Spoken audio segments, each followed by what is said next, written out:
நேயர்கள் அனைவரையும் ஜெயா பிளஸ் தொலைக்காட்சியினுடைய ஏன் என்ற கேள்வி விவாத நிகழ்ச்சிக்காக நான் உங்கள் அனைவரையும் வரவேற்கிறேன். இந்நிகழ்ச்சியில் நாம் இன்னைக்கு பேச போகிற தலைப்பு ஒரே நாடு ஒரே தேர்தல். மத்திய அமைச்சரவையுடைய ஒப்புதலோடு நடக்கப் போகிறதா, அவசியமாக இதை திசை திரும்பலாம் அப்படிங்கிற தலைப்பை நாம் வைத்திருக்கிறோம் தோழர்களே. ஏற்கனவே இது போன்ற ஒரு நடைமுறை இந்தியாவில் 1952, 57, 62 மற்றும் 67, 1968, 69களில் தான் புதிய நடைமுறைகள் வந்தது. அரசாங்கத்தினுடைய சார்பில் மத்திய அரசு என்ன சொல்கிறது என்றால், அதிக செலவினங்களையும் அட்மினிஸ்ட்ரேஷன், அதாவது பணிகளுக்கான பல இடையூறுகள், கடந்த 2019 ஒட்டுமொத்தமாக 60,000 கோடி ரூபாய் செலவுகள் ஆகியிருக்கிறது. இதையெல்லாம் தணிப்பதற்காக, அதையெல்லாம் குறைப்பதற்காக இந்த துரித நடவடிக்கையை சொல்கிறார்கள்.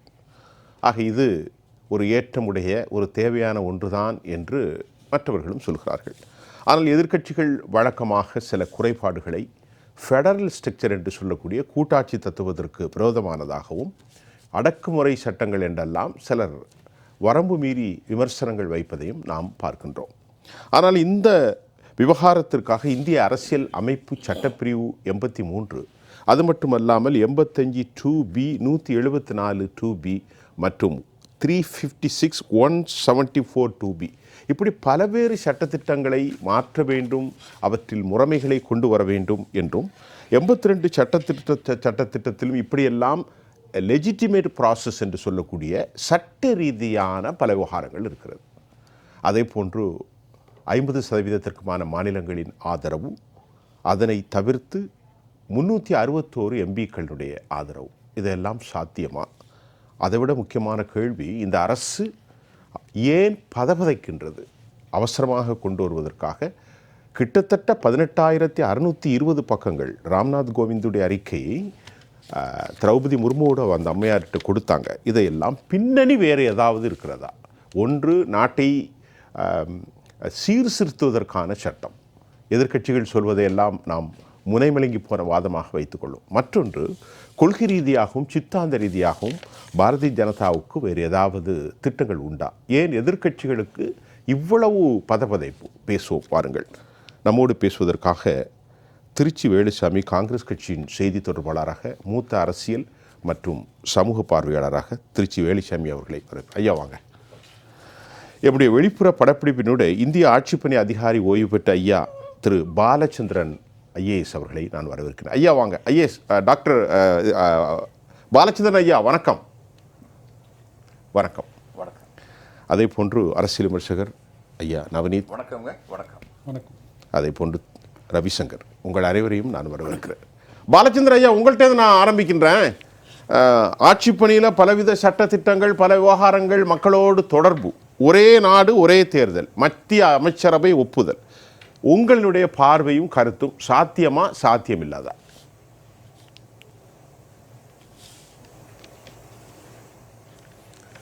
நம்முடைய அரசியலமைப்பு சட்டத்தின்படி இது சாத்தியமில்லை.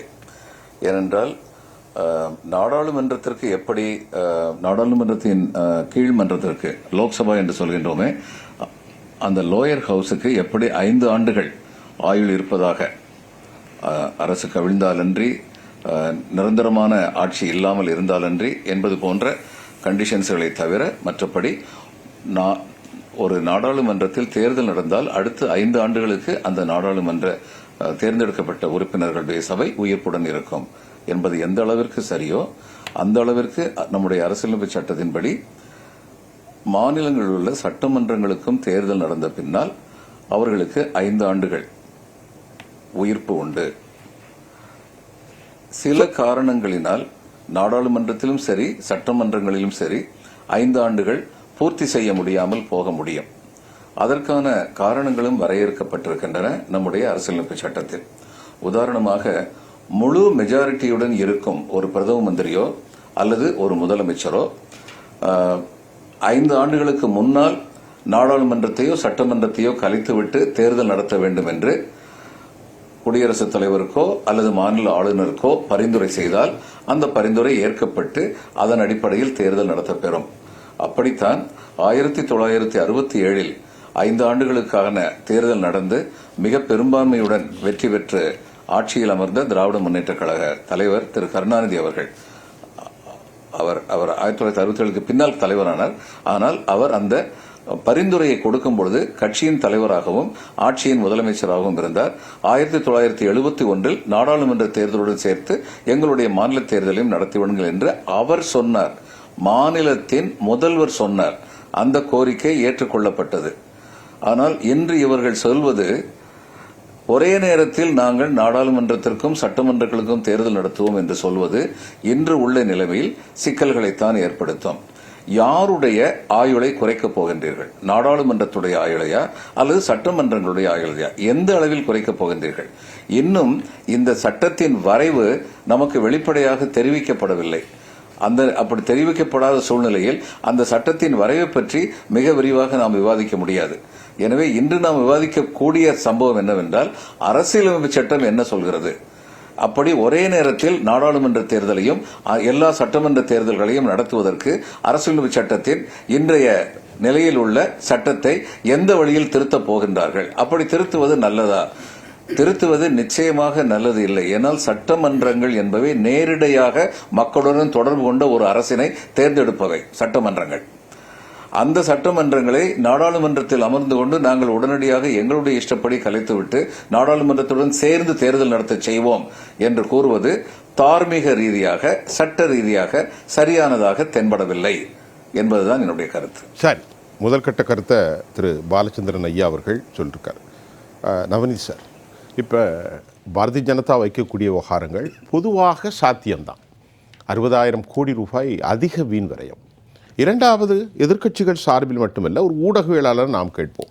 4 மாநில தேர்தல்கள் வைப்பதற்கே ஒரு மாநிலத்திலே 2 முறை நடந்தது.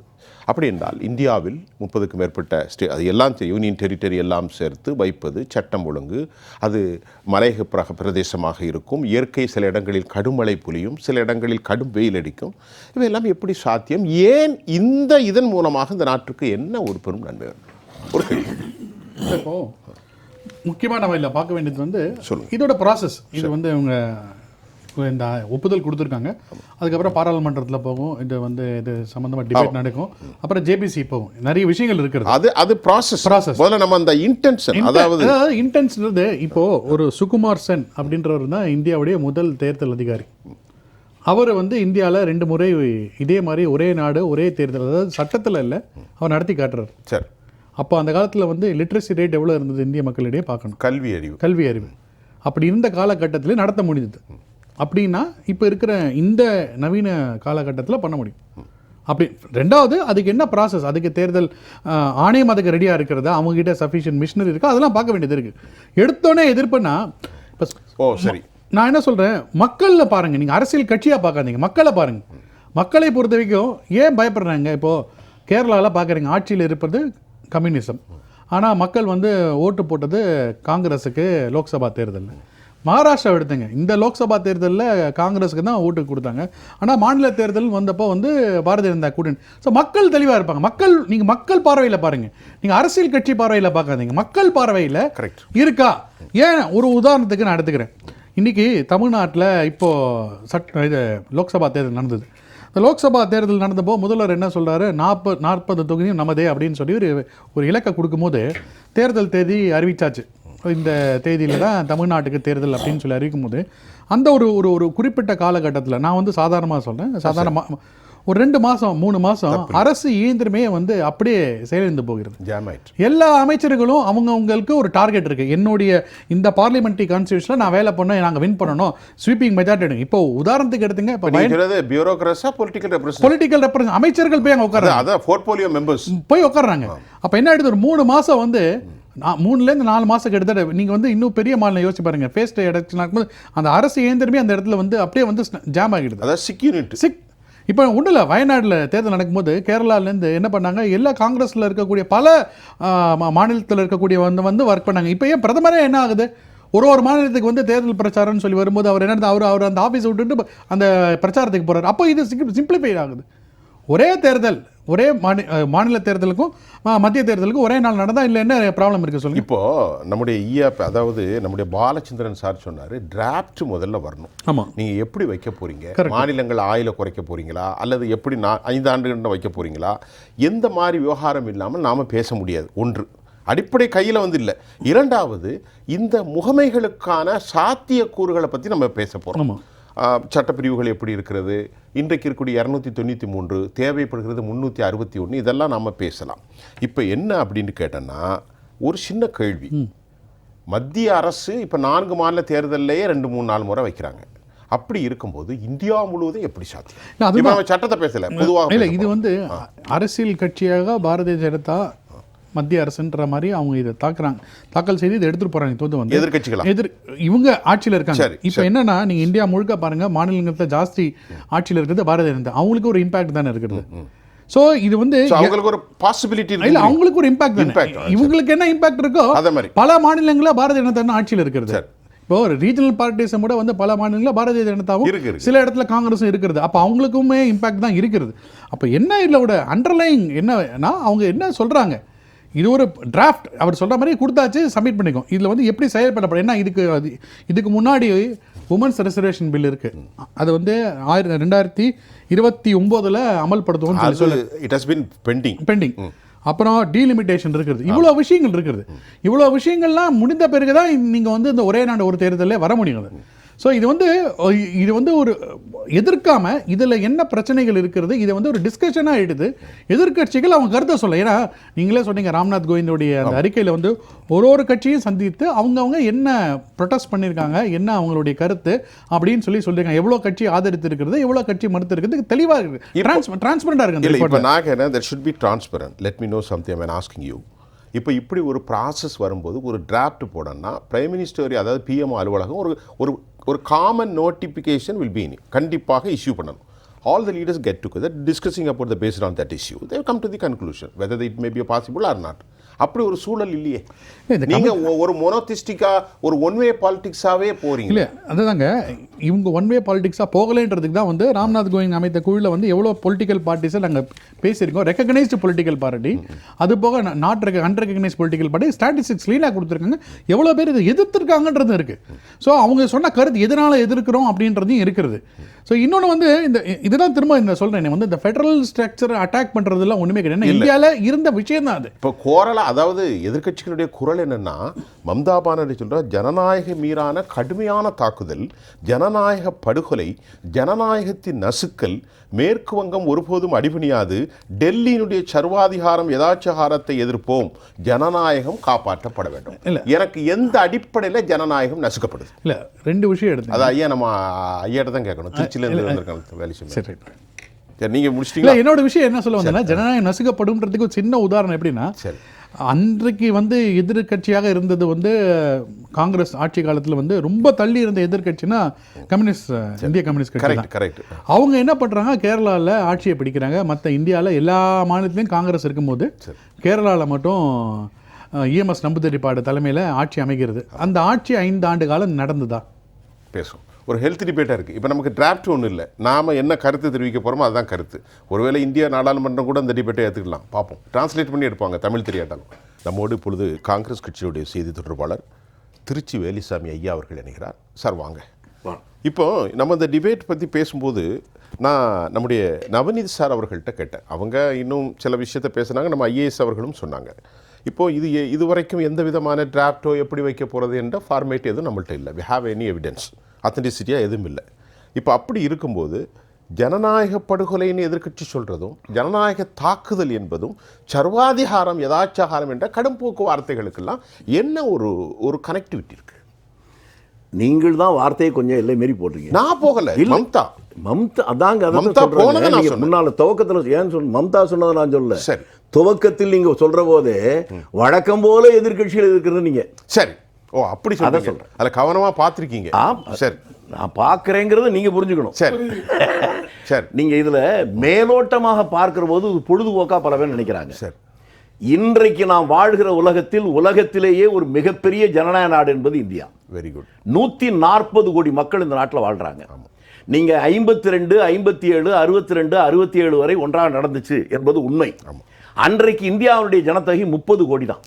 அதாவது பாகிஸ்தான் சேர்த்தே இன்றைக்கு 140 கோடி. Very good. ஒன்று புரிந்து கொள்ள வேண்டியது என்னன்னு கேட்டா, நடைமுறை சாத்தியமே இல்லாத ஒன்று. ஒரு தேர்தல் சொன்னா அந்த தேர்தலுக்கு பாதுகாப்பு ஏற்பாடு வேணும். முதல் போலீஸ் மட்டும் இல்லாமல் பதற்றமான இடத்துக்கெல்லாம் ராணுவம் கூட வரவழைக்க வேண்டிய இடத்துக்கு பாராமிலிட்டரி போர்ஸ் அது தான் ராணுவம் வளைக்கிறது கூட சில நேரம் இருக்கு. எல்லை பாதுகாப்பு ஒரே நேரத்தில் இந்த தேர்தல் வந்தால் அதுக்கெல்லாம் வசதி நம்மகிட்ட இல்லை. ஒன்று. ரெண்டா, நான் என்ன கேட்கிறேன், ஒரே நேரத்தில் தேர்தல் வரும். ரைட். பார்லிமெண்ட் இருக்கு, அசம்பிளி இருக்கு, ஜில்லா போர்டு இருக்கு, யூனியன் இருக்கு, பஞ்சாயத்து போர்டு இருக்கு, பஞ்சாயத்து போர்டு கவுன்சில் இருக்கு, அதை தாண்டி சொசைட்டி எலெக்ஷன் இருக்கு. எல்லாமே தேர்தல் தானே. அப்ப எல்லாத்தையும் ஒண்ணா கொண்டு வர போறீங்களா? அது எப்படி நடைமுறை சாத்தியம்? வழி இல்லை. இந்தியா முழுக்க சாதாரண எங்க சென்னையில் இருக்கிற போது இங்க இருக்கிறதுக்கும் ஊட்டி கொடைக்கானல் போகும்போது மாறும்ல. மலை பிரதேசங்கள் இருக்கிற இடத்துலலாம் நீங்க எப்படி தேர்தல் நடத்த போறீங்க? ஒரு சின்ன யூனியன் டெரிட்டரி தான் காஷ்மீர். அந்த காஷ்மீர்லேயே 4 கட்ட தேர்தல் ஏன் வருது? முடியாது. நடைமுறை சாத்தியமே இல்லை. அடுத்து ஒரு அழகான வார்த்தை, அதைத்தான் நீங்க உன்னிப்பாக கவனிக்கணும். சொல்லுங்க. அவங்க என்ன சொல்றாங்க? பண விரயம்ங்கிறாங்க. ஆமா. இது நீங்க பாக்குற பார்வை எனக்கு என்ன வேணும்னா, தேர்தலே நடக்கவே இல்லை, நடக்காம இருந்தாக்க பணம் சுத்தமா விரயம் இருக்காதுல்ல, அதை நோக்கி போகுதோ இல்ல. இதை பேசுறதுக்கு தான் இந்த களம். அதுதான் சொல்றேன். நீங்க என்னன்னா நினைக்கலாம், அது பேசலாம். நினைக்கிறதா இல்ல, நீங்க நினைக்காததான் நாங்க பேசுறது. ஓ, கதைக்கு வாங்க. என்னன்னா 60 கோடி ரூபாய் செலவாகுது, பண செலவு வீணாக கூடாதுன்றாங்கல்ல. அப்ப எனக்கு என்ன அச்சம் வருதுன்னா, தேர்தலே நடக்காம இருந்தா பண செலவே ஆகாது. அதே தேர்தலே நடக்காம இருக்கணும் என்ன பண்ணணும்? அது என்ன? அதிகார குவியலை நோக்கி, சர்வாதிகாரத்தை நோக்கி போவதுதான். அதைத்தான் மம்தா பானர்ஜி சொல்றாங்க. அவர் கண்டேன் சீதையும் சொல்லிட்டாரு. நான் இப்ப கொஞ்சம் விளக்கமா சொல்றேன். இவர்கள் விரயத்தை பற்றி இன்றைக்கு மத்திய அரசு எப்படி பேச முடியும்? இந்த நாட்டில் 47 இருந்து இன்று வரை பிரதம மந்திரிகள் பல பேர் இருக்காங்க. அவங்க போறதுக்காக உங்க வரி பணத்திலும் என் வரி பணத்திலையும் 8500 கோடி ரூபாய்க்கு ஒரு பிளேன் தனியா வாங்கி பறந்தாங்களா? ஒவ்வொருத்தரையும் யோசிச்சு பாருங்க. காலம் மாறுகிறது இல்லையா? அந்த காலத்துல நேரு இருக்கும்போது ஏங்க நீங்க தான் சொல்றீங்க பணம் விரைய பண்ண கூடாதுன்னு சொல்லி. அப்படி சொல்றீங்க. நீங்க சொல்றதுதான் நான் சொல்றேன், இல்லன்னா நான் சொல்ல போறது இல்ல. நீங்க என்ன மோடி ஐயா அவர்கள், அதாவது பிஜேபி உங்களையும் சேர்த்து மோடின்னு சொல்லுங்க. நீங்க சொன்னீங்க பாருங்க. மக்கள் பார்த்து நீங்க நான் என்ன கட்டக்கூடாது. மத்திய அரசு பார்த்து நீங்க கேக்குறீங்க பண விரையன்னு சொல்றீங்களே. பிரைம் மினிஸ்டருக்கு 8000 கோடி எங்க இருந்து வந்துச்சுன்னு கேக்குறீங்க. வந்து அதுதான் நம்ம வரி பணம் தானே. அதுதான் நம்முடைய பணத்தை ரூபாயும் ஒண்ணும் இல்லைங்க. இப்ப நடந்துச்சு தென்பெண்ணை ஆற்றுல வெள்ளம் வந்துச்சு இல்ல, சாத்தனூர் அணையில ஃபுல்லா நிறைஞ்சு போச்சு தண்ணி. அதுக்கப்புறம் திறந்து விட்டாங்க. வரும்போது தண்ணி வந்தோடனே 16 கோடி ரூபாய்க்கு கட்டின ஒரு பாலம் 3 மாசத்துக்கு முன்னாடி திறந்து அந்த தண்ணியோட போயிடுச்சு. தனியா போயிடுச்சு. 4 கோடி ரூபாயில் கட்டப்பட்டதுதான் சாத்தனூர் அணை. அந்த திட்டமிடப்பட்ட 4 கோடியிலேயே கொஞ்சம் பணம் மிச்சம் இருந்துச்சு. அந்த பணத்துல தான் ஒரு பார்க் கட்டினாங்க. அது 65 ஆண்டுகளை கடந்து இன்னைக்கு ஸ்ட்ராங்கா நிக்குது, அந்த தண்ணியை தாங்குது. ஆனா 16 கோடி ரூபாய் கட்டினதுல அந்த தண்ணி போயிடுச்சு. நாம் பணம் விரயமா இல்லையா என்பதை ஒரு அரசாங்கம் அந்த பணத்தை எப்படி செலவு செய்கிறது என்பதை வச்சுதான் பார்க்கணும் தான் நான் சொன்னேன். பிரதமர் தான் அதற்கு முன்னுதாரணமாக இருக்கணும். அப்படி பார்த்தாக்க தன் ஒருவன் பயணம் செய்வதற்காக 8500 கோடி ரூபாயில் தனி விமானம் வாங்கி இருப்பாரா? நான் ஒரு கேள்வி கேட்கிறேன். ஒரு நிமிஷம் இருங்க. இன்னைக்கு மோடி இருப்பார், மோடி நாளைக்கு போயிடலாம், அதுக்கப்புறம் வேற பிரைம் மினிஸ்டர் வரலாம், இப்படி வந்துகிட்டே இருக்கும். இன்னைக்கு பார்த்தீங்கன்னா ஹைப்பர்சோனிக் பாலிஸ்டிக், அதே போல் சூப்பர் சோனிக் பாலிஸ்டிக், இப்படியெல்லாம் பலவிதமான கண்டுபிடிப்புல நான் அந்த காசா போரில் ஒரு பெரிய அளவில் பார்த்துக்கிட்டு இருக்கேன். ஒரு நிமிஷம். நம்மை சுற்றி வைரிகள் இருக்கிறார்கள். ஒரு உதாரணமாக ஹிஸ்புல் முஜாஹிதீன், டெரரிசம்லாம் இருக்குது. ஒரு தேச தலைவருக்கு, அது மோடியாக இருந்தாலும் யாராக இருந்தாலும் சரி, ஒரு பாதுகாப்பு கருதி ஒரு சரியான அளவில் இருக்கணும், இது ஒரு நீண்டகால திட்டம் என்று ஒரு நடவடிக்கை எடுத்து 8000 கோடி ரூபாய்க்கு ஒரு ஃப்ளைட்டை வாங்கியிருக்கிறாங்க அப்படின்னு வச்சுக்கொண்டா என்ன தப்பு? நீங்க எப்படி வேணாலும் வச்சுக்காதீங்க. நான் அப்படி இருக்க அதையா மோடி மட்டும் பாக்குறீங்க. நான் சொல்லி முடிச்சிடுறேன், அப்பதானே உங்களுக்கு புரியும். நீங்க என்ன பேச விட மாட்டீங்களே. ஒரு மக்கள் தலைவன் தன் உயிரை பற்றி அச்சப்பட்டு நிற்க மாட்டான். முதல்ல அதை புரிஞ்சுக்கணும். மக்கள் தலைவன் அப்படித்தான் இருக்க முடியும். மக்களோடு மக்களா. நான் உங்களை பார்த்து கேட்கிறேன், கல்லு தடிக்கி விட்டு சிவமோது கீழே விழுந்து செத்தவன் இருக்கிறான். இந்த நாட்டுடைய பிரதமராக இருந்த மொராய் தேசாய் விமானத்துல பறக்கிற போது விமானத்துல அங்கிருந்து கிளாஷ் ஆகி கீழே விழுகுது விமானம். 30 வயசு 35 வயசுக்காரெல்லாம் செத்து போறான். இவர் 90 வயசுக்காரரு மேல இருந்து தொங்கி கீழே குதிச்சு பக்கத்துல கிராமத்துக்கு போய் கூட்டு வந்து மற்றவங்க எல்லாம் காப்பாத்துறாரு. அவர் ஆஸ்திரேலியாவில் இருக்கும்போது ஆனந்தமார் கீழே அவர் இருக்கிற வீட்டுக்கு குண்டு வைக்கிறாங்க. வீடே செதறுது, ஆனா உயிரோட வர்றாரு. அந்த நேரத்தில் கழிவறையில் இருந்தாரு. பிறப்புக்கு நீங்களும் நானும் காரணம் இல்லை, இறப்பு நம்முடைய கையில் இல்லை. இந்த உண்மை எல்லாருக்கும் புரியணும். அதனால சாவு நினைச்ச உடனே சுட்டதுனால செத்து போயிட்டாங்கிறதில்ல, சுட்டு பொழைச்சவனும் இருக்கிறான். உட்கார்ந்து இருந்தவன் அப்படியே உட்கார்ந்து இப்பதான் பேசி இருந்தாருங்க போயிட்டாருன்னு சொல்றான். பல பேர் அப்படிதான். தன்னுடைய உயிர் மீது அச்சத்தோடும் பயத்தோடும் இருக்கிறவன் மக்களுக்கு சேவை செய்ய முடியாது. அதற்காக இந்த காரணத்தை சொல்வதை நான் ஏத்துக்க மாட்டேன். ஸோ அப்போ பாஜகவினுடைய தலைமை 60,000 கோடி என்று சொல்லக்கூடிய பண விரயம் என்ற காரணம் ஏற்புடையதா அல்ல. வேற பணம் எதுக்கு விரயமான? நாளைக்கு உங்களுக்கு பொண்ணு கல்யாணங்க, கல்யாணத்துக்கு சேலை வாங்குறது, ஜாக்கெட் வாங்குறது அல்லது நகை வாங்குறது, இதை ஊதாரி செலவு நினைப்பீங்களா? செய்ய வேண்டியது செய்யறோம். உங்க பையன் உங்க பொண்ணுக்கு படிக்கிறதுக்கு போறீங்க, உங்க சக்தியை மீறி பணம் கட்ட வேண்டியிருக்கு, கட்டித்தானே தீர்றோம். அதை போல தேர்தல் என்பது ஜனநாயகத்தை உயிர்ப்போடு வைத்திருக்கக்கூடிய ஒரு காரணம்.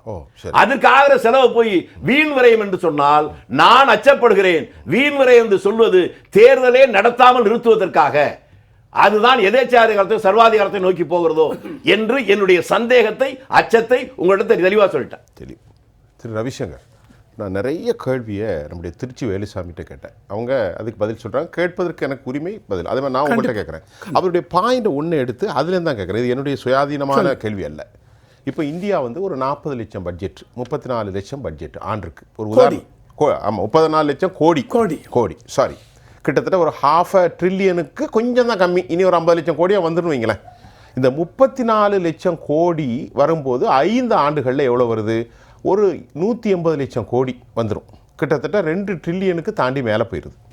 இப்படிப்பட்ட நாட்டில் ஒரு 5 வருஷம் கழித்து வெறும் 60,000 கோடி மக்கள் ஜனநாயகத்தை உயிர்ப்போடும் உண்மையாகவும் நிலைநிறுத்துவதற்கு என்ன செலவுன்னு நினைக்கிறீங்க? அவர் கேட்குற கேள்வியை நான் கேட்டேன். நான் இது என்னுடைய கேள்வி இல்லை, அவர் கேட்குற கேள்வி அதை நான் கேட்குறேன். சொல்லுங்க ஐயா. சார், போகிற இதில் அப்படியே உட்காந்து 5 வருஷம் கழித்து ஒரு எலெக்ஷன் நடத்துறதுக்கு எத்தனை கோடி ஆகும், எவ்வளோ 1000 கோடி ஆகும் அப்படியே சொல்ல முடியாது. ஓகேவா? இவங்க சொல்லிருக்காங்க 60,000 கோடி ரூபாய் விரயம் அப்படின்னு. அதையும் தாண்டி ஏன்னா இப்போ இந்த ஒன் நேஷன் ஒன் போல், ஒரே நாடு ஒரே தேர்தல், இதுக்கு எல்லா பொலிட்டிக்கல் பார்ட்டிஸ், அதாவது opposite political parties, India bloc political parties, Tamil Nadu ஆகட்டும், வெஸ்ட் பெங்கால் ஆகட்டும், கர்நாடகா ஆகட்டும், எல்லாருமே அதுக்கு அகென்ஸ்டாக பேசியிருக்காங்க. கர்நாடகாவில் சித்தராமையா அவர்கள் அவர் என்ன சொல்லியிருக்கார் அப்படின்னா, அசம்பிளியில் ரெசல்யூஷன் பாஸ் பண்ண போகிறோம் இந்த ஒரே நாடு ஒரே தேர்தலுக்கு எதிராக அப்படின்னு சொல்லியிருக்கார். கேரளா இதுக்கு முன்னாடியே ரெசல்யூஷன் பாஸ் பண்ணி அனுப்பிச்சிட்டாங்க, தேவையில்லை ஒரே நாடு ஒரே இதுன்னு. ஆனால் இதையும் தாண்டி இந்த மத்திய அரசாங்கம் இவர்கள் பிஜேபி கொண்டு வராங்க அப்படின்னால் இவங்க அவங்களே ஒரு இதை முடிவு பண்ணி கொண்டு வரவில்லை.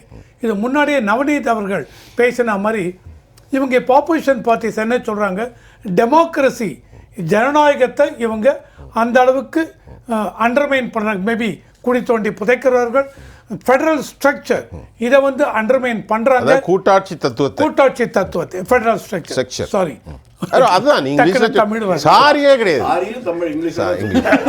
எங்களை மாதிரி கிராமத்துக்காரங்க புரியுற மாதிரி இல்ல ஃபெடரல் ஸ்ட்ரக்சர் ரைட், கூட்டாட்சி தத்துவம் சரி ரைட். இப்பவே கூட்டாட்சியா தான் இருக்கு. ரெண்டு பேரும் கை கொடுக்கிற பார்க்கும்போது ரொம்ப கூட்டாட்சியா இருக்கு. சொல்லுங்க. நிரந்தரமா நீடிக்கணும். ஆமா நேரம் நீடிக்கும். சொல்லுங்க சார், சொல்லுங்க.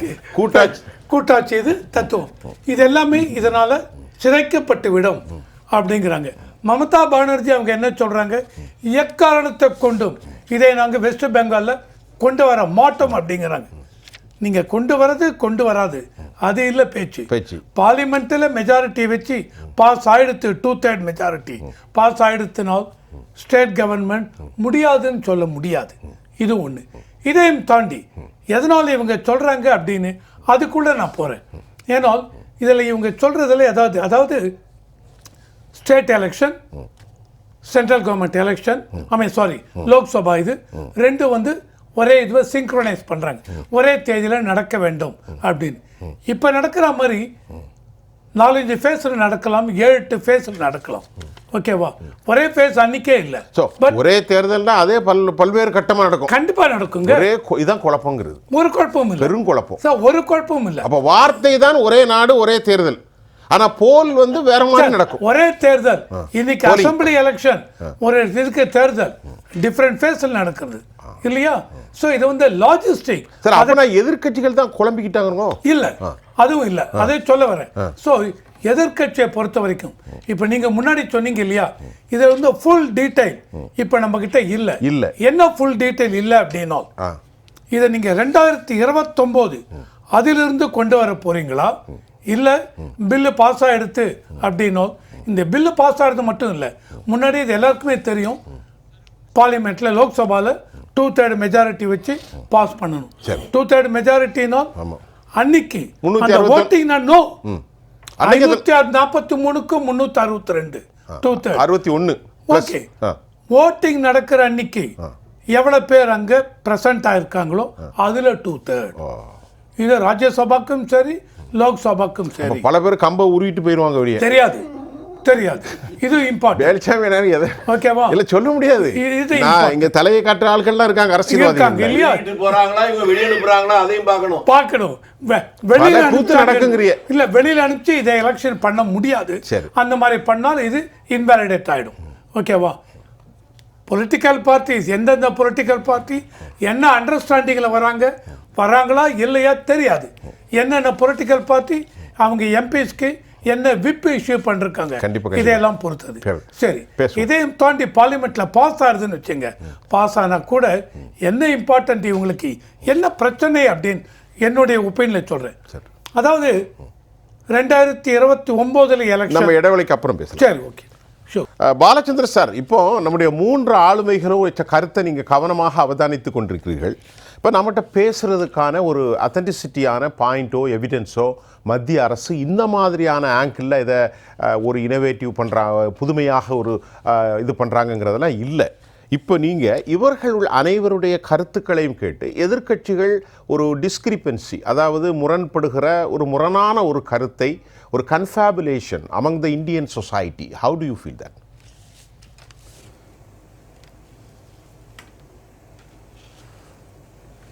இப்போ முதல்ல இது வரைக்கும் நடந்ததில் ஒரு சின்ன உதாரணத்தின் மூலம் சொல்றேன். 2024 வந்து ஒன்றிய நாடாளுமன்றத்துக்கு தேர்தல் நடந்திருக்கு. அடுத்த தேர்தல் எப்போ நடக்கும்? 2029 நடக்கும். இப்போ சட்டமன்றத்துக்கு வந்து 2026 தேர்தல் வரப்போகுது. அவங்களுக்கு வந்து எது வரைக்கும் இருக்கும்? 2031 வரைக்கும் இருக்கும். இப்ப நாடாளுமன்றத்துக்கு 2029 தேர்தல் நடத்தும் போது நீங்க சட்டமன்றத்துக்கு 2029 தேர்தல் நடத்துனீங்கன்னா அவங்களுடைய ஆயுளை நீங்க 2 வருஷம் குறைக்க போறீங்க. ஓ, அப்படி. ஏன்னா அவங்களுக்கு 2031 வரைக்கும் அந்த சட்டமன்றத்துக்கு ஆயுள் இருக்கு. அதை நீங்க 2 வருஷம் குறைக்கணும். இல்ல பிறகு எப்படி நீங்க ஒரே நேரத்தில் எல்லாத்துக்கும் தேர்தல் நடத்துவீங்க? அப்போ இப்படி செய்யறதுக்கு உங்களுக்கு அதிகாரம் இருக்கா? இன்றைக்கு உள்ள அரசியலமைப்பு சட்டத்தின்படி அந்த அதிகாரம் கிடையாது. சரி.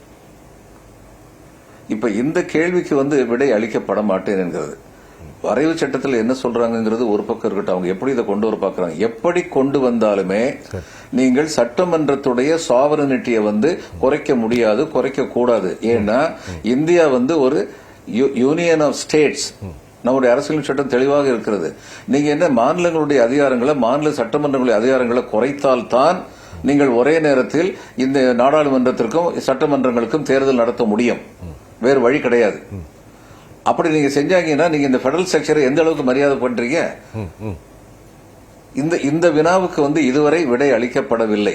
அதாவது அவங்க ஒரு வழி கொண்டு வர்றாங்கன்னு வச்சுக்கோ, வரைவு சட்டம் இன்னும் நாம் பார்க்கவில்லை. ஆனா அந்த வரைவு சட்டம் வந்து எந்த அடிப்படையில வந்து சட்டத்தை கொண்டு வந்து பார்க்கறாங்க? ஒரே நாடு ஒரே தேர்தல். அப்படி என்றால் நாடாளுமன்றத்திற்கும் எல்லா சட்டமன்றங்களுக்கும் ஒரே காலகட்டத்தில் தேர்தல் ஒரே நாள்ல பண்ண வேண்டியதில்லை. இப்ப நாடாளுமன்ற தேர்தலில் ஒரே நாள்ல பண்ணல. ஆனா ஒரு 15 நாள்ல பண்ணட்டும், 30 நாள்ல பண்ணட்டும், 45 நாள்ல பண்ணட்டும், ஒரே நேரத்தில் பண்றதுன்னா சட்டமன்றங்கள், பல சட்டமன்றங்களுடைய ஆயுள் குறைக்கப்படும். அதுல எந்த சந்தேகமும் இல்லை. அதை குறைக்கிறது வந்து அரசியலமைப்பு சட்டத்தின் ஒரு இதுல வந்து த லா இன் ஸ்பிரிட், லா இன் லெட்டர்னு சொல்லுவாங்க. எழுத்தில் எழுதப்படுகின்றதை விட அது எதை சொல்ல வந்ததோ அதற்கு மரியாதை இன்னும் அதிகம். நம்முடைய அரசியலமைப்பு சட்டம் நம்முடைய மாநிலங்களை அங்கீகரித்திருக்கின்றது. அவைகளுக்கென்று சட்டமன்றங்கள், அவைகளுக்கு சட்டம் இயற்றுகின்ற அதிகாரங்கள், ஒரு வரம்பிற்கு உட்பட்டு அந்த அதிகாரங்கள் இருக்கின்றன. அந்த அதிகாரங்கள் குறைக்கப்பட்டால் ஒழிய நீங்கள் ஒன்றிய அரசுக்கும் மாநில சட்டமன்றங்களுக்கும் ஒரே நேரத்தில் தேர்தல் நடத்த முடியாது. இது நிதர்சனம். அப்படி நீங்கள் நடத்தினீர்கள் என்றால் மாநிலங்களுடைய அதிகாரங்களை குறைக்கின்றீர்கள் என்றுதான் பொருள். இதை எப்படி அவர்கள் சமன் செய்ய பார்ப்பார்கள் என்பதை பற்றி இங்கு யாராவது விளக்கினால் நன்றாக இருக்கும். சரி, வாரேன். ரெண்டாவது உங்கள்கிட்ட வாரேன். இந்த கேள்விக்கான பதில் கேட்டு சொல்லுங்க சார். ஒரு நல்ல பாயிண்ட் ரைஸ் பண்ணியிருந்தாரு. அதாவது வந்து அதோடைய அந்த ஆயுட்காலம், அதாவது 5 வருஷம் இருக்கக்கூடிய அந்த டேர்மை வந்து எப்படி அவங்க ஹேண்டில் பண்ண போறாங்கன்றது. ஏன்னா இது பேசிக் ஸ்ட்ரக்சருக்கு கரெக்ட். கான்ஸ்டிடியூஷன் பேசிக் ஸ்ட்ரக்சர் அப்படி தானே இருக்கு. இப்போ அவர் சொன்னார் இல்லையா, எந்த ஒரு அரசியல் இப்போ அதிகாரம் இல்லை இந்த டென்யூரை இது பண்றதுக்கு அப்படின்ற போது, அப்போ இதுக்கு முன்னாடி நம்ம என்ன யோசிச்சு பார்க்கணும்னா, காங்கிரஸ் ஆட்சி காலகட்டத்தில், ஏன்னா பிஜேபி காங்கிரஸ் இப்போ மேஜர் ரோல், அந்த காங்கிரஸ் ஆட்சி காலகட்டத்தில் வந்து எவ்வளோ மாநில அரசு டிஸ்மிஸ் செய்யப்பட்டுள்ளது, மக்களால் தேர்ந்தெடுக்கப்பட்ட அரசு. ஒரு நிமிஷம், 356 எக்ஸிஸ்டிங்ல இருக்குது இன்னைக்கு இருக்கு, மௌனியாக்கப்பட்டிருக்கு. ஆனா அரசியலமைப்பு சட்டத்தில் 5 ஆண்டு காலம் என்பதை அவர்கள் மாற்றவில்லை.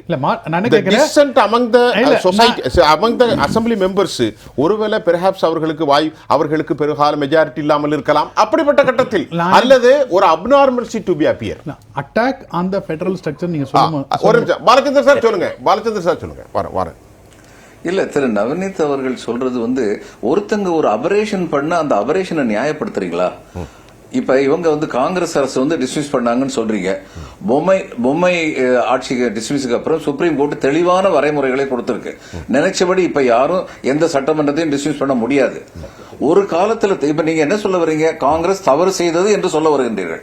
அப்படியானால் அந்த தவறை பிஜேபி செய்ய வேண்டுமா? தவறு என்று சொல்லும் பொழுது அந்த தவறை எப்படி நியாயப்படுத்த முடியும்? இப்போ பாலச்சந்திர ஐயா என்ன சொல்றாங்கன்னா, ஒரு தவறுக்கு மற்றொரு தவறு பிரயாசித்தமா ஆகுமா? நல்ல கேள்விதானே. அவங்க 356 கொண்டு வந்தா நீங்க மகாராஷ்டிராவில் விடியாக்கான 4 மணிக்கு கோசியாரை வச்சு கையெழுத்து போட்டு தூக்கிட்டு போனீங்க. தவறுதான். நான் அதுவும் தவறுதான். நான் என்னுடைய பாயிண்ட் என்னன்னா, அதாவது பாலச்சந்திர சார் சொன்னது வந்து அந்த டென்யூரை எப்படி கம்மி பண்ண போறாங்கன்றது அது ஒரு அட்டாக்கோ. அப்போ வந்து நீங்க வந்து டிஸ்மிஸ் பண்ணிருக்காங்க முன்ன. இப்போ நீங்க சொல்றீங்க ஒரு வழிகாட்டுதல் வந்திருக்குது, ஒரு கைட்லைன் வந்திருக்குது. அந்த மாதிரி நான் என்ன கேட்கிறேன், அந்த மாதிரி has it is any similarities in between two incidents? இல்ல அது நான் கேட்கிறேன். நீங்க காங்கிரஸ் 356 வச்சு மாநில அளங்களை வந்து கலைத்ததுக்கும் இந்த டிராஃப்ட் இப்ப நம்ம பேசுறதுக்கும் என்ன சம்பந்தம்? அதுதான் சொல்ல வந்தேன். சாவரின் அடிப்படையில் இல்ல இப்போ அவர் சொன்னாரு 2026ல கேரளா, தமிழ்நாடு போல மாநிலங்கள் வந்து புதிய ஆட்சி அமைப்பு வந்து ஒரு 2031 வரை அவங்களுக்கு வந்து கால 5 ஆண்டுகள் இருக்கிறது. அடுத்த பாராளுமன்ற தேர்தல் 2029 இருக்கு. என்ன அடிப்படையில் வந்து அவங்க கட் ஆஃப் வச்சிருப்பாங்கன்னு சொல்லி அவர் கேட்டார் இல்லையா? அப்போ கேட்கும் போது நீங்கள் கம்மி பண்ணுறீங்க, 2 வருஷம் கம்மி பண்ணுறீங்கன்னா உங்களுக்கு அந்த ரைட்ஸ் இல்லைன்னு அவர் அந்த வாதத்தை வைக்கும் போது, உங்களுக்கு மக்களால் தேர்ந்தெடுக்கப்பட்ட அரசு உங்களுக்கு டிஸ்மிஸ் பண்ணுறதுக்கு கூட ரைட்ஸ் இல்லை, அதை முன்னாடி பண்ணியிருக்காங்கன்னு நான் சொல்ல வந்தேன். இப்போ ஒரு வழிகாட்டுதல் வந்திருக்கு சார் சொல்ற மாதிரி. அந்த மாதிரி இப்போ நம்ம வந்து பிளைன் பேப்பர் தான் இருக்குது. இவங்களும் அந்த மாதிரி ஏதாவது வழிகாட்டுதல் இருக்கு, இந்த மாதிரி ஒரு ப்ராசஸ் இருக்குன்னு சொன்னால் நம்ம பார்ப்போம். ஏன்னா நம்ம இப்போ ரொம்ப கஷ்டமாக இருந்து ஒரே தேசம் ஒரே ரேஷன் கார்டு பல மாநில அரசுகள் வந்து அடம் பிடித்தது, பல இடத்துல வந்து பிரச்சனைகள் இருந்தது. இப்போ one nation one ration card நம்மளால அமல்படுத்த முடியுது. சிக்கல்கள் இருக்கும், டெஃபினட்டா சிக்கல்கள் இருக்கும். அதனால என்ன இப்ப மக்களுக்கு தானே சந்தோஷம். அது இப்ப திரு ரவிசங்கர் சொன்னாங்க, ஐயா நீங்க ஒரே நாடு ஒரே தேர்தல்னா ஒரே நாள் 1ஆம் தேதியை வச்சு முடிக்கப்படாது, அதுவும் 12ஆம் தேதி 18 நம்ம அதெல்லாம் தான் என்ன குழப்பம், பெரிய மண்ட குழப்பம். இப்போ நான் சொன்னேன் இல்லையா, அந்த இப்போ ஒரே தேசம் ஒரே ரேஷன் கார்டு. இப்போ தமிழ்நாட்டில் இருக்கிறவர் வந்து டெல்லியில போய் ரேஷன் வாங்கிக்க முடியும். மக்கள் சந்தோஷமா தானே இருக்காங்க. எனக்கு அதே மாதிரி ஒரே காலத்தில் எனக்கு ஒரு சந்தேகம். பொதுவாக எதிர்க்கட்சிகள் சொல்றாங்க ராகுல் காந்தி ஆர்எஸ்எஸ் தான் நாட்டை ஆளுகிறது, ஹிந்துத்துவாவை கொண்டு இது நம்ம பேசித்தாகணும். அப்போ இந்த ஒரே நாடு ஒரே தேசியம் ஒரே மதம், இன்னைக்கு பாருங்க சம்பல்ல போய் அங்கே மசூதியை தோண்டி உள்ள கோயில் இருக்காங்கிற அளவுக்கெல்லாம் ஒரு விவகாரம் போயிட்டு இருக்கு. அப்படி ஏதாவது இப்போ இவர் சொல்ற மாதிரி திரு வேலுச்சாமி ஐயா அவர்கள் சொன்னாங்க, 60,000 கோடியை பத்தி பேசுறீங்களா ஐயா, இதை தேர்தலை நடத்தாம இருப்பதற்கு ஏதாவது இருக்குமோன்னு ஐயா அவர் கேள்வி எழுப்புறாரு. அதெல்லாம் அதுக்கான வாய்ப்பு இல்லை. அவர் கேட்ட வாய்ப்பு இல்லைன்றது எதுக்கு நான் சொல்றேன். பாருங்க, இந்த இந்த ஒரே நாடு ஒரே தேர்தலுக்காக ஒரு சிறப்பு வெப்சைட் கிரியேட் செஞ்சுருக்காங்க. அதில் என்ன சொல்கிறாங்க, 1983 ஒரே நாடு ஒரே தேர்தல்ன்ற ஒரு தேவை அப்படின்றது பல அறிக்கைகள். Election commission of India first annual report, அந்த ஃபர்ஸ்ட் ஆனுவல் ரிப்போர்ட் 1983 கோட் பண்ணிருக்காங்க. 83 very good. Law commission of India கொடுத்திருக்காங்க. எக்ஸாக்ட்லி ஒரு அமைப்புகளும் வந்து தொடர்ந்து சொல்லிட்டு வராங்க என்ன பிரச்சனை. ஏன்னா இத்தனை ரிப்போர்ட் இருக்குங்க. இந்த ராம்நாத் கோவிந்த் ரிப்போர்ட்ன்றது வந்து இப்ப சமீபத்துல வந்த ரிப்போர்ட். இந்த பழைய ரிப்போர்ட்லாம் பாத்தீங்கன்னா 1999 இது குறித்து இந்தியாவுடைய சட்ட கமிஷன் ஆலோசனை நடத்திருக்கு. அப்போ அவங்க சொல்றக்கூடிய கூற்றுகள் இருக்குல்ல, நீங்க சொல்லக்கூடிய பிரச்சனைகள் அவங்களும் ஃபேக்டர் பண்ணி தான். சரி, இது நடைமுறை சிக்கல்கள் இருக்கும், நடைமுறைப்படுத்துறதுக்கு சிக்கல் இருக்கும் இல்லைன்றது சொல்ல. அவர் பாலச்சந்திரன் சார் சொல்ற மாதிரி டிரான்ஸ்பரண்ட் ப்ராசஸ் தான். எப்படி இதை வந்து நாங்கள் செயல்படுத்த போறோம் என்ன இதுன்னு சொன்னா அதுல நமக்கு வந்து அதுல உடன்பாடு இல்லை, சில விஷயங்கள் நமக்கு வந்து அது வந்து மாற்று கருத்துக்கு நம்ம அதை எதிர்த்து தான் ஆகணும். பாலச்சந்திரன் ஐயா, இப்ப அவர் சொன்னது நடைமுறை சிக்கல்கள் இருந்தாலும் 83 இது குறித்தாக ஒரு மறுஆய்வு நடந்திருக்கிறது. 1990 லா போர்டு சட்ட கமிஷன் இது குறித்து ஒரு ஹெல்த்தியான ஒரு விவாதங்கள், அதாவது ஒரு டிஸ்கஷன் நடந்திருக்க. அப்ப அதை நாங்க முழுவதுமாக ரெஃப்யூஸ் பண்ண முடியாதுங்கிறார். நீங்க எப்படி கேட்குறீங்க? இதுக்கு என்ன பதில்?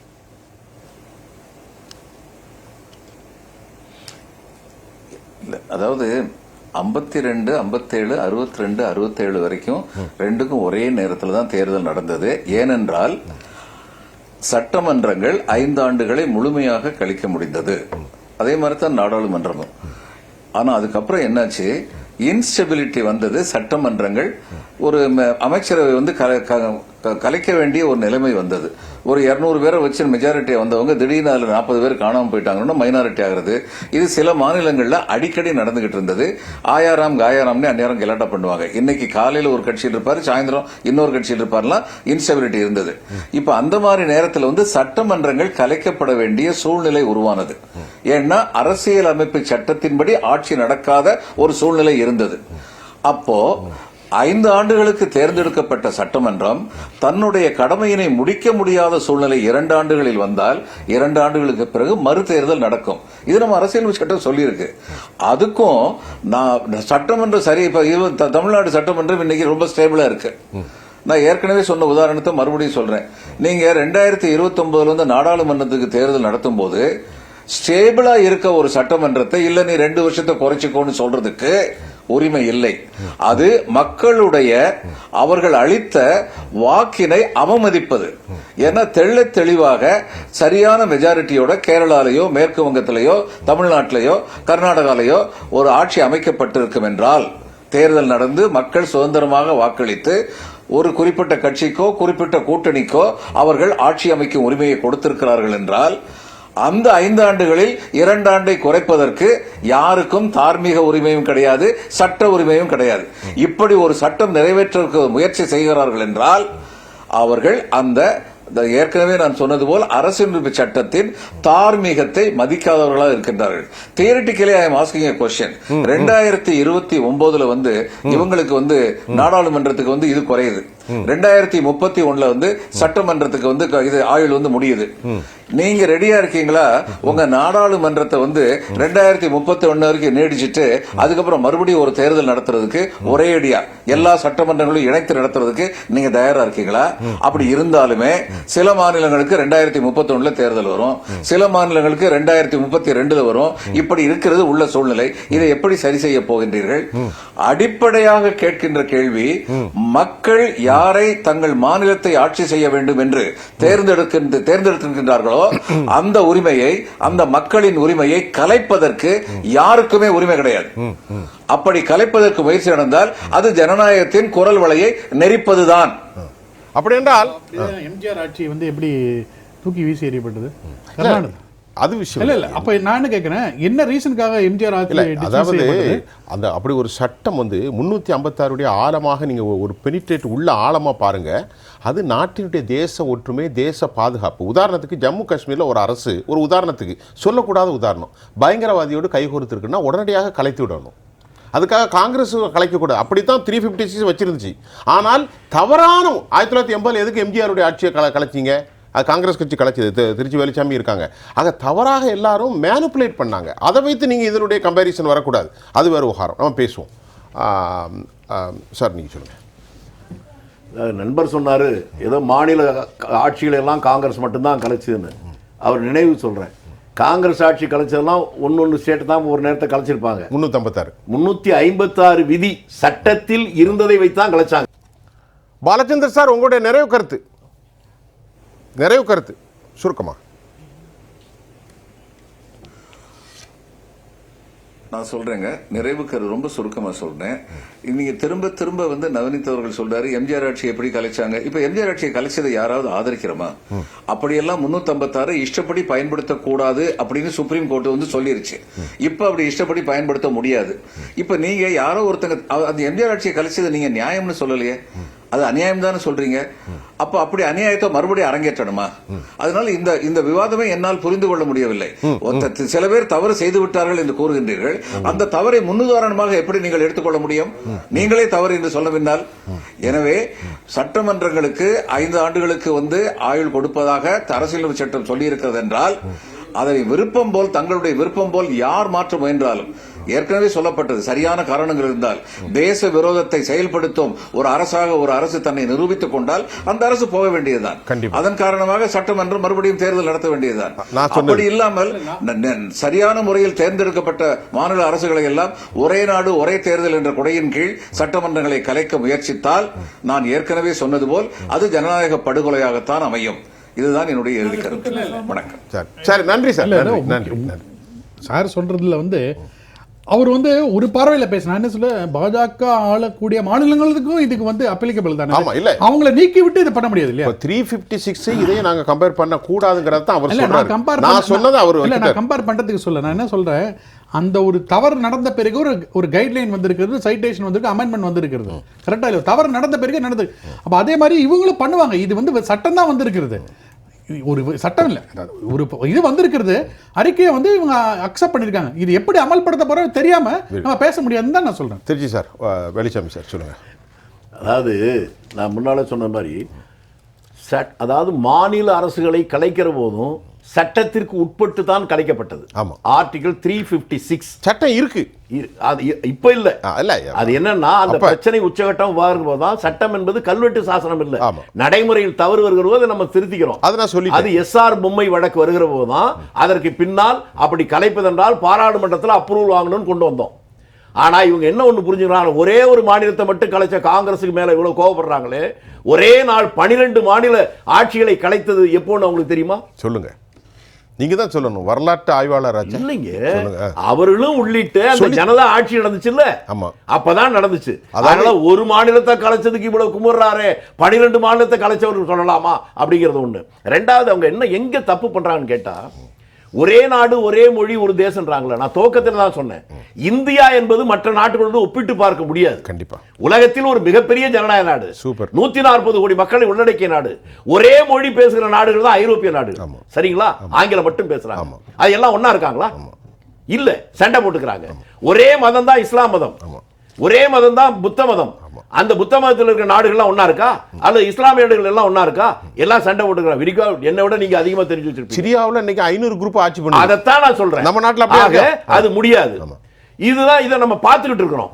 இந்தியா என்கின்ற ஒரு அற்புத நாடை பார்த்து உலகமே வியந்து பாராட்டுவது என்பது, இந்தியா என்கிற ஒரு நாட்டில் மட்டும்தான் பல்வேறு மொழி, பல்வேறு கலாச்சாரம், பல்வேறு மதம், பல்வேறு ஜாதி, இப்படி எல்லாமே இருந்தாலும் வேற்றுமையில் ஒற்றுமையாக இதை கடந்து இந்த நாடு 75 ஆண்டுகளை கடந்து இருப்பதை உலகமே வியந்து பார்த்து கொண்டிருக்கிறார்கள்.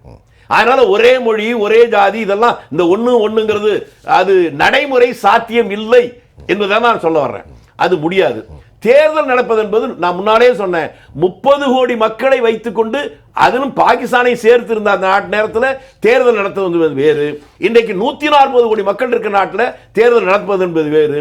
தேர்தல் நடப்பது என்பது மேலோட்டமாக பார்க்கிற போது தியரி வேணா ஒரு மாதிரி இருக்கலாம், அனுபவ ரீதியாக நடைமுறை ரீதியாக பார்க்கிற போது அதற்கான பாதுகாப்பு அந்த ஏற்பாடுகள்லாம் ஒரே நேரத்தில் நடக்கிற போது நடக்காதுன்னு. இன்னொன்னு நான் சொன்னேன், தேர்தல் எம்பி தேர்தல் எம்எல்ஏ தேர்தல் மட்டும் இல்லை, தேர்தல் செலவு மட்டும்தான்னா ஜில்லா போர்டுக்கும் தேர்தல் இருக்கு, யூனியன் ஆபீஸ்க்கும் தேர்தல் இருக்கு, பஞ்சாயத்து போர்டுக்கு தலைவர் இருக்கு, சொசைட்டிக்கும் தேர்தல் இருக்கு. இதெல்லாம் வருகிற போது இந்த தேர்தலுக்கு சேர்த்து வைக்க போறீங்களா? அது தனியா வச்சா அப்ப செலவாகுமா இல்ல ஆகாதா? அது ஒரு கேள்வி இருக்கு. இதை தாண்டி இன்னொன்னு ஒரு எளிமையான கேட்கிறேன். இதெல்லாம் சொல்றீங்கல்ல, அருணாச்சல பிரதேசத்துல ஒரு எம்எல்ஏ கூட இல்லாத பிஜேபி ஆட்சி எப்படி பிடிச்சது? எல்லாத்தையும் விலைக்கு வாங்கி ஆட்சி பிடிச்சது. நீங்கள் இதை சொல்றீங்களே, இப்ப பக்கத்துல மகாராஷ்டிராவில் அங்க எப்படி உங்க முன்னால ஆட்சிக்கு வந்தீங்க? இப்ப சொல்லல, இதுக்கு முன்னால மற்ற கட்சிகளை உடைத்து அதெல்லாம் சேர்த்தான ஆட்சிக்கு வந்தீங்க. அதனால ஜனநாயகத்தின் பாசம் இருப்பதை போல காட்டுகின்ற இதை சொல்லி ஏமாற்ற முடியாது. இவர்கள் ஹிட்லருடைய பாணியை கொள்கையை பின்பற்றாங்க. பல்வேறு பிரச்சனைகள் நாட்டில் இருக்கு. இந்த நாட்டில் பிரச்சனையே இல்லாத மனிதர்களே இல்லை என்ற அளவுக்கு அவ்வளவு மோசமான ஒரு சூழ்நிலை போயிட்டு இருக்க நேரத்தில் மக்களை பதற்றத்திலேயே வைத்திருக்க வேண்டும்.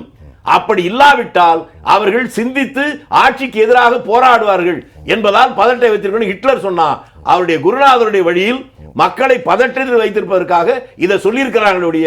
இதை தாண்டி ஒரே நாடு ஒரே தேர்தல் என்பதில் மக்கள் நலன் அதில் இல்லை. ஜனநாயகத்தை பாதுகாக்க இந்த தேர்தல் அவசியம்தான். ஒரு தேர்தல் வருதுங்க, ஒரு மாநிலத்தில் வருது, சிரமில்லாத ஒரு சூழ்நிலை வருது, அந்த ஆட்சி கவிழ்து. அப்ப அடுத்த தேர்தல் 4 வருஷம் கழிச்சு வர்றவர்களும் அங்கே ஆட்சி இருக்கணுமா வேண்டாமா? அந்த ஆட்சி எப்படி உருவாக்க போறீங்க? ஒரு தேர்தல் ஒருத்தர் செத்து போயிட்டாருன்னா அடுத்த தேர்தல் வர்றவர்கள் இடைத்தேர்தல் இல்லையா? இதெல்லாம் அதுல நிறைய இருக்கு. அதனால் ஒரே நாடு ஒரே தேர்தல் என்பது நடைமுறை சாத்தியம் இல்லை என்பது எனக்கு மட்டுமல்ல, இதை பேசுகிற இதை கொண்டு வருவர்களுக்கு தெரியும். அப்ப ஏன் அவங்க இதை பேசுறாங்க? அதைத்தான் நான் சொல்றேன். அதான் சொல்றேன், இன்னைக்கு நாட்டில் பாராளுமன்றத்தில் விவாதிக்கிற நண்பர் சொன்னார், ஏற்கனவே விவாதிக்கிறதுக்கு கேட்டுதானே முடியல என்றுதானே பாராளுமன்றமே முடங்கி கிடக்கு. ஏற்கனவே எதுக்குமே விவாதிக்க விடுறது இல்லையே. இப்ப நீங்க சொல்றது இன்டர்நேஷனல் பிரைபு அதானி விவகாரத்தை சொல்கிறீர்கள். அது மட்டுமல்ல, பல பிரச்சனை, சம்பல் விவகாரத்தை சொல்ல போகிறீர்கள். பல பிரச்சனைகள், 1 2 இல்ல. எதையுமே எதிர்கட்சிகள் தாங்க எப்பவும் பாராளுமன்றத்தை முடக்கும். ஆளுங்கட்சியே பாராளுமன்றத்தை முடக்குமா?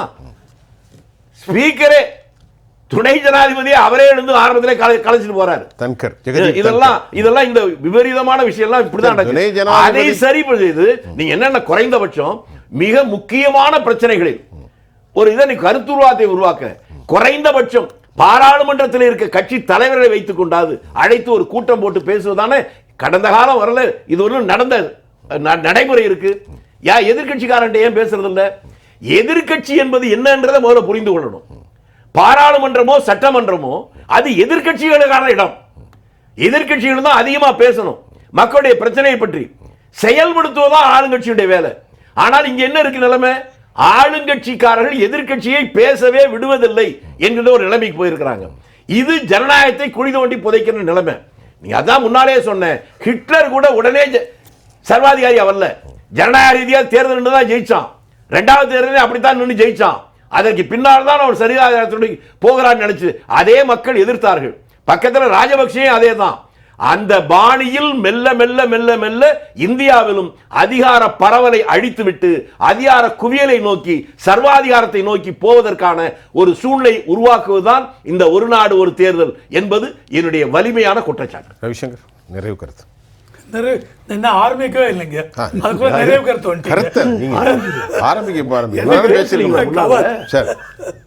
சரி சரி சரி அதான் கவனிக்கல சார். எலெக்ஷன் இதை பேசினாங்க. அதாவது 2029 அதில் ஒரே நாடு ஒரே தேர்தல் இம்ப்ளிமெண்ட் பண்ணியாச்சு அப்படின்னா தமிழ்நாட்டில் 2026 எந்த கட்சி ஜெயிக்க போகிறதோ அவங்களுக்கு 3 வருஷம்தான் இருக்கும். நாங்கள் 2029 தான் அது இம்ப்ளிமெண்ட் பண்ண போகிறாங்களா இல்லை 2028 2027 பண்ண போகிறாங்களா தெரியாது. 2027 பண்ணாங்க அப்படின்னா இன்னைக்கு 2024 லோக்சபா முடிஞ்சு 3 வருஷம் தான் இருக்க போகிறது. அதனால் எப்போ இம்ப்ளிமெண்ட் பண்ண போகிறாங்க அப்படின்னு சொல்லலை. அதனால் நம்ம வந்து அசம்ஷனில் தான் போயிட்டுருக்கோம். சரி, இப்போது இவங்க சொன்ன ஒரு கட்சி இதில் 3 வருஷம்தான் அவங்க இருக்காங்க, அதை விட்டுட்டு அவங்கள ஆட்சியை கலைத்து விட்டு மறுபடியும் எலெக்ஷன் வைக்கிறீங்க அப்படின்னாலும் இது வந்து ஜனநாயகத்தை குழி தோண்டி புதைக்கிறது கண்டிப்பாக. இதுக்காக தான் இந்த ஆர்டிக்கல் 82, ஆர்டிக்கல் 172, மற்ற இந்த மாதிரி 5-6 ஆர்டிகல்ஸில் இவங்க கான்ஸ்டிடியூஷன் அமெண்ட்மெண்ட்லாம் அதாவது 82, 83, 175, 172, 173 இந்த 172, 85லாம் 85 லோக்சபா எவ்வளோ வருஷம் இருக்கலாம், அது amendment கொண்டு வரோம். அதில் அமெண்ட்மெண்ட் கொண்டு வராங்க. சரி, இதை வந்து இன்னைக்குன்னு இல்லைங்க, நாளைக்கு 2035 எடுங்க, 35ல் ஒரு கட்சி வந்து இந்த மாதிரி பண்ணுறாங்க அப்படின்னோம், அப்போ என்ன பண்ண போகிறோம்? மாற்றம் இருக்கும். இதில் வந்து கண்டிப்பாக இவங்க சொல்கிற மாதிரி ஒரு கட்சி இந்த மாதிரி ஆட்சியில் வந்திருக்கோம். வந்து இப்போ 2023ல் மத்திய பிரதேஷ், ராஜஸ்தான், சத்தீஸ்கர் இங்கெல்லாம் எலெக்ஷன் நடந்தது நவம்பரில். அவங்களுக்கு 2028ல் முடிஞ்சு போயிடும். முடிஞ்ச உடனே அங்கே எலெக்ஷன் வந்துன்னு வச்சுங்க, 2029ல் சைமல்டேனியஸ் எலெக்ஷன்னா அவங்க ஒரு வருஷம்தான் அவங்க இருக்கும். அங்கேயும் பிரச்சனை தான். ஸோ இந்த பிரச்சனை வரும்போது இதுக்கு தான் இவங்க என்ன பண்ண போகிறாங்க, இவங்க ராம்நாத் கோவிந்த் அவங்க எல்லா பொலிட்டிக்கல் பார்ட்டியும் கூப்பிட்டு பேசும்பொழுது 32 பொலிட்டிக்கல் பார்ட்டிஸ் இதுக்கு ஃபேவரபுளாக சொல்லியிருக்காங்க. நான் சொல்லலை, பேப்பரில் கொடுத்தது. 15 ஆப்போசிஷன் பார்ட்டிஸ் இதுக்கு அகேன்ஸ்டாக சொல்லியிருக்காங்க. இதை தவிர நிறைய ஸ்காலர்ஸு, எமினன்ட் பர்சனாலிட்டி, பப்ளிக் இவங்ககிட்டலாம் பேச போகிறாங்க. இதெல்லாம் முடித்து பார்லிமெண்ட்டில் வச்சு டிபேட்டுக்கு வரும். டிபேட்டுக்கு வந்து சரியாக வரலைன்னா ஜாயிண்ட் பார்லிமெண்ட்ரி கமிட்டிக்கு போகும். அங்கே போயிட்டு அதுக்கப்புறம் தான் இங்கே வரும். இப்போ இந்த மாதிரி வரும்பொழுது இங்கே சொன்ன மாதிரி எல்லா பொலிட்டிக்கல் பார்ட்டியும் சேர்த்துக்கலாமே, ஒரு கன்சென்சஸ் ரீச் பண்ணலாம். கண்டிப்பாக தவறு இல்லை, கண்டிப்பாக வரலாம். ஆனால் இன்றைக்கு இருக்கின்ற சூழ்நிலையில் இந்தியாவில் பொலிட்டிக்கல் பார்ட்டி கன்சென்சஸ்னு வருதான்னு பார்த்தா இல்லை. அதனால் இது வந்து அப்படியே எடுத்துக்கலாமா சார்? அவங்க கொண்டு வராங்க, ஜேபிசிக்கு போகிறது, ஜேபிசியில் முடிஞ்சு எஸ் பார்லிமெண்ட்டுக்கு போகிறீங்க, 2/3 மெஜாரிட்டியை வச்சு பார்லிமெண்ட்டு, லோக்சபா, ராஜ்யசபாவில் பாஸ் ஆகுது. இதை தாண்டி அதுக்கப்புறம் 50% ஆஃப் தி ஸ்டேட்ஸ், 28 ஸ்டேட் இருக்குன்னா 14 ஸ்டேட்டில் அசம்பிளியில் வச்சு பாஸ் ஆகணும். இவ்வளவும் பாஸ் ஆனதுக்கப்புறம் இந்த பில்லு வருது அப்படின்னா அதுக்கு காலம் நிறைய எடுக்கும். இதை தவிர இப்ப இவங்க சொன்ன மாதிரி எனக்கு 3 வருஷத்துல முடிஞ்சிருது. அது எப்படி எலெக்ஷன் கொண்டு வருவீங்க? இல்ல, நீங்க 2029 கொண்டு வரீங்க. பார்லிமெண்ட் எலெக்ஷன் 2024 ஜெயிச்சிங்க, 3 வருஷத்துல முடிங்க, 2027 கொண்டு வாங்க அப்படின்னு ஆப்போசிஷன் பார்ட்டி கேட்கலாம். இது எல்லாத்தையும் தாண்டி இதுக்கெல்லாம் ஆன்சர் கொடுத்து கொண்டு இன்னைக்கு தேதிக்கு இந்த இதெல்லாம் பார்த்தீங்கன்னு வச்சுங்க, சொல்லுவாங்க இட்ஸ் இன் ஃப்ளூயிட் ஸ்டேஜ் அப்படின்னு தான். அதனால தான் சார் இப்போ ஒரே ஒரு வார்த்தை தான், நேரம் முடிஞ்சது. நீங்கள் கேட்டதுனால it has been taken long process. How is it possible? இல்லை, இது வந்து நான் முன்னாடி சுருக்கமாக அங்கேருந்து ஒரே தேசம் ஒரே ரேஷன் கார்டு அறிமுகப்படுத்துவது எவ்வளோ சிக்கல்கள் இருந்ததோ அதே மாதிரி இது மக்களுக்காக தான் சேவை, இது மக்களுக்கு தான் போய் சேரப்போகுது. அரசியல் கட்சிகள் வந்து இதில் வந்து இவங்களுக்கு தான் எதிர்ப்பு இருக்கே தவிர்த்து வந்து மக்களுக்கு வந்து பொறுத்தவரைக்கும் வந்து ஓட்டளிப்பதில் மக்களுக்கு எந்த ஒரு பிரச்சனையும் கிடையாது. அதனால் வந்து இந்த ப்ராசஸ் அது வந்து எப்படி அமல்படுத்த போகிறோன்றது தெளிவாக இருந்தால், அதில் நமக்கு மாற்று கருத்து இருந்தால் நம்ம வந்து கட்டாயம் ஒரே ஒரு பாயிண்ட் சொல்ல விட்டு போயிடுச்சு. அதாவது இந்த பாயிண்ட் வந்து என்ன எக்கனாமிக் எக்ஸ்பர்ட்ஸ் என்ன சொல்லிருக்காங்க, இதுவும் போட்டிருக்காங்க.